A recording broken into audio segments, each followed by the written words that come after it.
ginogi kuom IBC mora kato bi odaja ni kose chak goye ni act mate di kwal idhi tigo e kwalo kura. Kisungu moro wacho kama e Cleophas ni ang'o makelo miluongo ni ethnic conflict, lweny mar dhoudi.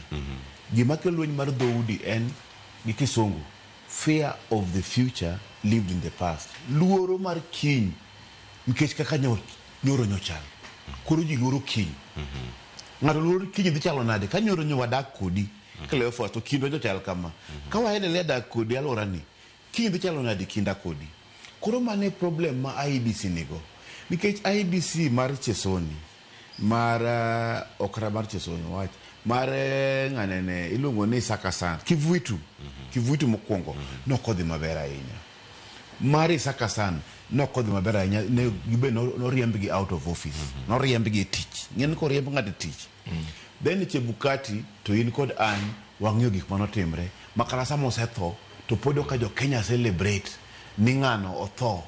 Nikech kind jopiny kod commission mar IBC kaka nobedo. Koro mano miyo jopiny pod luor. Nto musone okodhi bet machal gi manyoro chande. Koro IBC manyien nego bed the first one thing ochako on credibility mare. Tineno kata kineno ga mpira. Kapo ni mpira chakre to frimbo gon koro mpira chakre. To ini chako defend. Ingene dhi bedo tich matek kabisa. Nikech onego bed no shambulia mondo kod kulo.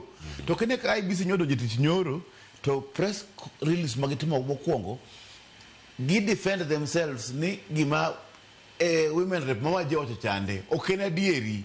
Tich bedo matek Cleophas kichako from defense. But then okang makare mana gikaw mar golo statement gi moko koso ne giweya gi. En okang makare to dongindo ka kore chako okang mane.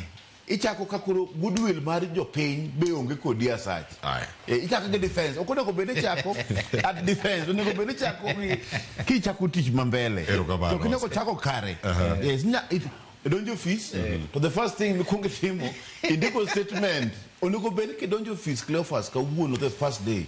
Tabiro musi ni Cleophas wuod Kisumu. Congratulations iru tijini. Congratulations. Onego bede congratulations messages biro kada ki yedi president.